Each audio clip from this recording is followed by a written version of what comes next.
யதார்த்தம் என்னன்னா பெண்ணுங்கிறவங்க பலவீனமானவங்க. அப்ப அவங்களுடைய பொறுப்புகளும் எப்படிப்பட்டதா இருக்கும், அதுக்குட்பட்டதா தான் இருக்கும். அப்ப அதை நிறைவேற்றும் போது அவங்களுக்கு அல்லாஹ் என்ன பண்ணுவான், தன்னிறைவா கூலி கிடைச்சிரும். நபி ஸல்லல்லாஹு அலைஹி வஸல்லம் அவர்களுக்கு என்ன கூலி கிடைக்குதோ அதே கூலி யாருக்கு கிடைச்சிரும், ஆயிஷா ரலியல்லாஹு கிடைச்சிரும். ஏன்னா அவங்க பெண்ணா இருக்கிறதுனால நபியா இருக்கிறதுக்கு நபிமார்களை அல்லாஹ் பெண்களை ஆக்கல. அது அல்லாஹ்வுடைய ஏற்பாடு தானே. அதனால இது அநீதி ஆயிருமா?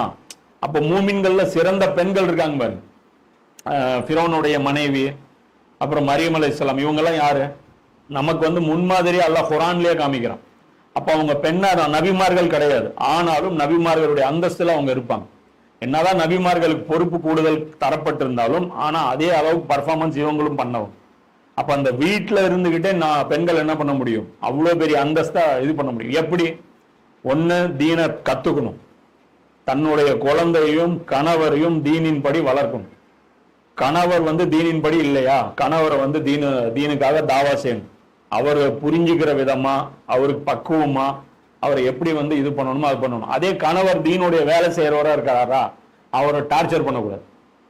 அவரை கூட்டிட்டு வாங்க ஸ்கூல் லீவ் விட்டுருக்கு, அங்க கூட்டிட்டு போங்க, இங்க கூட்டிட்டு போங்க, இல்ல பணம் அதிகமா சம்பாரிச்சு கொடுங்க, என்ன நகை அதிகமா போடுங்க, இந்த மாதிரி எல்லாம் பண்ணக்கூடாது. எவ்வளவு கிடைக்குதோ அந்த வருமானத்துல போடணும். கணவர் தீனுடைய வேலை செஞ்சாருன்னா அதுக்கு உறுதுணையா நிக்கணும்.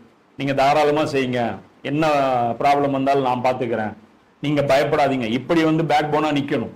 அதே மாதிரி குழந்தைகளை எப்படி வளர்த்தணும், ஒரு ஒரு வெத்து வேட்டா, ஒரு பயந்தாங்குள்ளியா, புரியுதா, அந்த மாதிரி வளர்த்தக்கூடாது. குழந்தைய நல்ல ஒரு இதுல நல்ல ஒரு ஈமான்தாரியா, அதே மாதிரி ஒரு தைரியசாலியா குழந்தைய வளர்க்கணும். சில பேர் கூட கைக்குள்ளேயே வச்சிருப்பாங்க குழந்தைய, வெளியவே போக விட மாட்டாங்க, ஒரு வண்டி கொடுக்க மாட்டாங்க, பஸ்ல அனுப்ப மாட்டாங்க, தனியா சும்மா அப்படியே பயந்தே வச்சிருப்பாங்க. அந்த மாதிரிலாம் குழந்தைய அந்த மாதிரி வளர்த்தவே கூடாது. அப்போ பெண்ணுடைய வேலைகள்னு எடுத்தோம்னா வீட்டில தான் இருக்கும், ஆனா அந்த வீட்டில் இருக்கிறது சாதாரண வேலை கிடையாது. அதுக்காக பெண் படைக்கப்பட்டிருக்கு. அந்த குழந்தை வளர்ப்புங்கிறது பெண்ணால் மட்டும்தான் சரியா செய்ய முடியும். ஒரு ஆம்பளைனால 5 நிமிஷத்துக்கு மேல ஒரு குழந்தைய ஹேண்டில் பண்ணவே முடியாது. அதே அந்த ஆம்பளை ஒரு மாசத்துல ஒரு 5 லட்சம் ரூபாய் பரட்டிட்டுவானா, அவன் போய் ஊருக்குள்ள போய் பரட்டிட்டு வந்துடுவான். புரியுதா? எங்க போனா என்ன வேலை பண்ண முடியும், எப்படி போகணும், ஃபாரின் கூட போய் இறங்கி போய் சம்பாதிச்சுட்டு வந்துடுவான். ஆனா அதே அந்த பெண்ணால அந்த பொருளாதார சுமையை தாங்க முடியுமான்னு கேட்டா முடியாது. அப்போ யாரும் இங்க அல்லாவுக்கு மேல கீழே கிடையாது. அல்லாவை பொறுத்த வரைக்கும் ரசூலுல்லாவுக்கும் கூலி அதே கொடுப்பான், ஆயிஷா அவங்களுக்கும் கத்தீஜா அவர்களுக்கும் அதே கூலி கொடுப்பான். என்னாச்சு, பொதுவா பெண்கள் எல்லாம் எப்பவுமே அவங்களுக்கு பார்த்தோன்னா ஒரு தாழ்வான மனப்பான்மை இருக்கு. இந்த பெருசா கான்ட்ரிபியூஷன் பண்றது இல்லையா, இந்த கான்ட்ரிபியூஷனே ஜாஸ்தி, இது சாதாரண மேட்டர் இல்ல. இஸ்மாயில் அலைஹிஸ்ஸலாம் 10 வருஷம் அங்க மக்கால தனியா இருக்கிறாங்க, விட்டுட்டு போயிட்டாங்க. ஹாஜர் அலைஹிஸ்ஸலாமையும் இஸ்மாயில் அலைஹிஸ்ஸலாமையும் 10 வருஷம் 12 வருஷம் அங்க வளர்த்துறதுன்னா பாலைவனத்துல ஒத்த பொம்பளையா உட்காந்துக்கிட்டு ஓனாய் வரும், என்னென்ன பிரச்சனை வரும், நடுவில் எத்தனை கொள்ளை கூட்டம் போகும், அவங்க கிட்ட இருந்தெல்லாம் சர்வை பண்ணணும், குழந்தைக்கு சாப்பாடு ரெடி பண்ணணும், எங்கேயாவது தூரத்துல இடத்தையும் விட்டு நவரக்கூடாது. ஏன், ஹரம்ல தான் தங்கணும்ட்டான் அல்ல, இந்த காபாவுடைய அந்த ஜோனை கொடுத்து இதுக்குள்ள இருக்கணும்ட்டான். இப்ப அந்த இடத்த விட்டுட்டும் போகக்கூடாது. அப்போ எவ்வளவு டாஸ்க் இருந்திருக்கும். 10 வருஷமா புருஷன், அவ்வளவுதான் பேருக்கு தான் புருஷன். யாரு? இப்ராஹிம் நபி 10 வருஷமா பார்த்ததே கிடையாது. ஏன்னா அவருக்கு வேற பக்கம் டியூட்டி எல்லாம் வாங்கிச்சுட்டே இருந்தான். என்ன, இதுக்காக போயிட்டே இருந்தாங்க. வந்ததுக்கு அப்புறம் அந்த குழந்தைய இப்ராஹிம் நபி கூப்பிடுறாங்க, உன்னை கொல்ற மாதிரி எனக்கு கனவு வருது, நான் என்ன பண்ணட்டும் அப்படிங்கிறாங்க. அவர் என்ன சொல்றாரு, கொன்றுங்க, அல்லாவுடைய உத்தரவை நிறைவேற்றுங்கன்னு. யார் மோல்டு பண்ண? இஸ்மாயில் அலைஹிஸ்ஸலாம். இப்ராஹிம் நபி வளர்ப்பாது, ஹாஜர் அலைஹிஸ்ஸலாமுடைய வளர்ப்பு.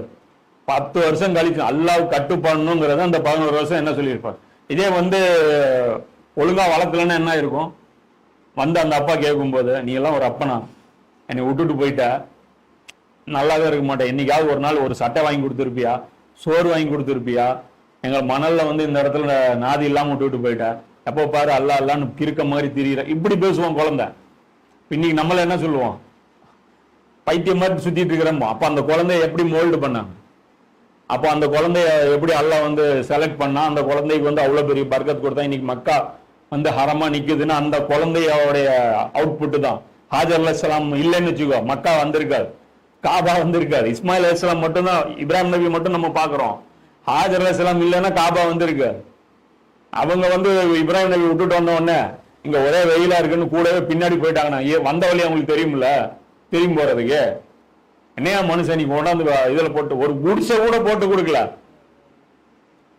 நான் மக்கால போய் இன்னைக்கும் மக்கா போனவங்க நடந்து பாரு, அந்த இடத்துல அந்த பாறைகள் எப்படி கூர்கூரா இருக்கும்ட்டு கால்லாம் அப்படியே பொழந்துரும். அதனாலதான் அந்த காலை கொண்டு வந்து எல்லாம் வச்சுட்டான் மக்காம இப்ராஹிம்ல. இந்த வாழ்க்கை பூரா இந்த காலை பாருங்கடா, என்ன இந்த கால் வந்து அதாவது இபாதத்து இல்லைனாலும் அந்த காலுக்கு மதிப்பு, இந்த புண்பட்ட பாதங்களுக்கு மதிப்பு. மகாம இப்ராஹிம்ங்கிறது என்ன, ரசூல் அந்த இப்ராஹிம் நபியுடைய இந்த பாதத்துடைய சுவடு தான் வந்து அந்த இடத்துல இருக்கும்.